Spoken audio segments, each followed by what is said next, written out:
Matag kaninyo niya mga igsoon ni Kristo. So adlaw kita karon nga Martes sa bulan sa Oktubre sa 8. So aniya nakita sa ika-20 City na ika-27 week in ordinary time. So ang atong ebanghelyo karon sumala sa ebanghelyo ni San Lucas kapitulo 10 versikulo 38 hangtod sa 42. Samtang nagpadayon pagpanaw si Jesus ug ang iyang mga tinuhan, nahiabot sila sa usa ka balangay diin may usa ka babayi nga ginganlag Marta nga miabi-abi kaniya didto sa iyang balay. May igsoon siyang babayi nga ginganlag Maria nga naglingkod sa tiilan sa Ginoo ug namati sa iyang gitudlo. Si Marta nagkapuliki sa daghan niyang buluhaton. Busa miduol siya og ingon, Ginoo, dili ka ba manumbaling nga gipasagdan man lamang ako sa akong igsuon sa tanang buluhaton sa balay? Agdaha siya pag-ari aron pagtabang kanako. Ang Ginoo mitubag kaniya, ay kanimo Marta, naguol ug nahinawa ka sa daghang mga butang, nga unta usa ra man ang gikinahanglan. Nakapili si Maria sa labing maayo ug walay makakuha nini gikan kaniya. Mga igsoon ang ebanghelyo sa atong Ginoo. Dayon ikaw o Kristo. Usa na pud ka maanindot nga mga pulong ebanghelyo nga atong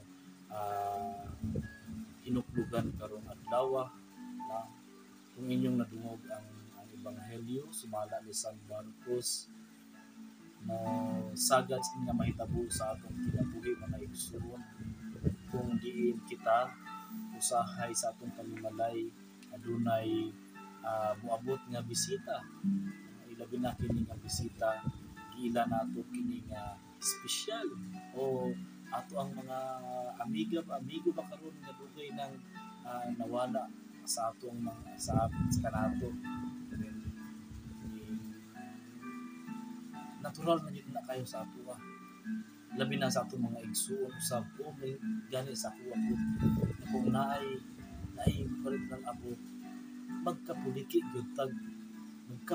gyud ta sa atong buhaton di na ta maka-focus kung sa atong dapat buhaton tungod kay ang ato ang gihuna-huna anaaraman sa pag-atiman kung unsay atong dapat ikaalagad kaniya magluto kung unsay naa dinha ilutoon tong mga pinakamaayon nga pagkaon para lamang maato siyang maalagaran no maserbisyuhan sa maayo nga serbisyo.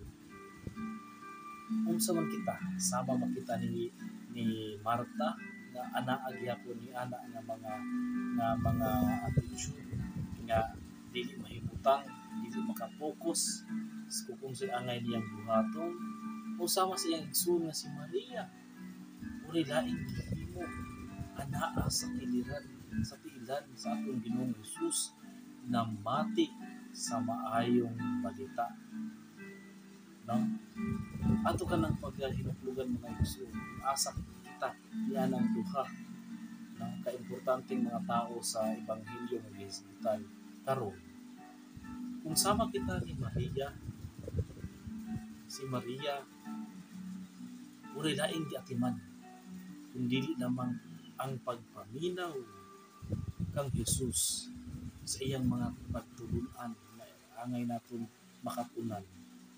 Importante mga igsoon sa atong kinabuhi ang pagpaminaw.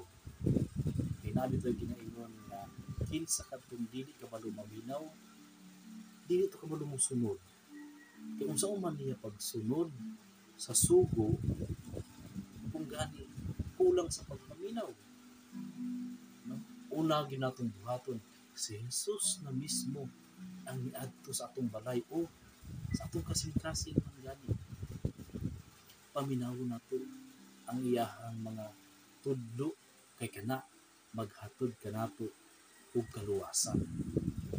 Unya na ng mga gimbuhaton gani basta nakaambit na kita sa mga pagtulunan, isugod na nato ng mga gimbuhaton, ipabilin mo sa nato ng mga kabalaka sa kinabuhi. Kinaa na si Jesus. Si Jesus ang pinaka-importante. Kung angay nato kining tagatagan nga pagtagad. Natural lamang sa ato ang tawahanon mga igsuon ko nga kanang mabisita, magkakuli kita, kung nabalaka kita, kung unsay buhaton. Pero si Jesus, wala man siya ingon nga, uy, muana ko sa bulay, ug ang dami kong ini. Wala. No? Kita ang iyang gianhi. Busa kay gianhi kita sa Dios, gianhi kita sa ni Jesus. Bulingkod kita, uban kaniya, o maminaw sa iyahang mga gipangsulti. Aron nga kita makasunod ug tarong tungod kay naminaw man kita ug tarong. No? So mao kana ang mensahe karon sa karong adlaw ng Martes ang ebanghelyo. Ug gani mga igsoon giawha ko kamo na kung kamo mo apil o mo attend mo simba sa adlaw nga Domingo, ibilin sa gawas ang inyong mga kabalaka, ang inyong mga problema, ibilin sa gawas. Sunod ka mo sa simbahan, no? Sunod ka mo sa simbahan na wala ay kabalaka, kay aron ka mo makafocus sa pagpaminaw sa mga pulong sa Dios. Ibilin usa na ninyo inyong mga problema. Ayaw ka mo pagdali-dali uli tungod kay nabalaka ka mo kung unsay lutuon. Kaya una sa pagpaminaw ang pulong sa Dios ug dawata si Jesus diha sulod sa imong kasing-kasing. Di man kini mga igsoon nga mas maanindot pag-uli kung humahuman kita apil sa misa, nindot nga pag-uli na ato kining na ginamnam, no? To savor the word of God, na ato kining gisunod kini sa atong kasing-kasing, no? Ning pamauli nato, lipay kayo ta kay tungod kay nadawat nato ang Ginoo sulod. Kay lipay na kayo ta ay harata makahimog maayong mga buhat diha sa atong panimalay, no? Mura ba og kanang nanguyab ka nga kanang gisugod ka sa imong tumang kalipay, buhaton na nimong tanan nimo, no? Maayo kay animong adlaw tungod kay gisugod ka sa imong ipanguyaban. Sa oras atla na imong gidawat si Jesus sa imong kasing-kasing, pagdawas sa simbahan, anaa diya ang dakong kalipay. Anaa ang dakong kalipay, muuli kita sa panimalay, no? nga malipayon o makabuhat kita sa atong angay buhaton nga, no? Tungod kay focus man ang atong panghuna-huna diha sa pagpaminaw sa mga pulong na atong nadungog matag simba kanato. So nga igsoon, giyawhag ka mo sa pagpadayon lamang sa pagkaplag sa kamatuoran, kay ang Dios maghahatag gayud kanato og giya sa kaluwasan. Amen. Bye-bye mga igsoon.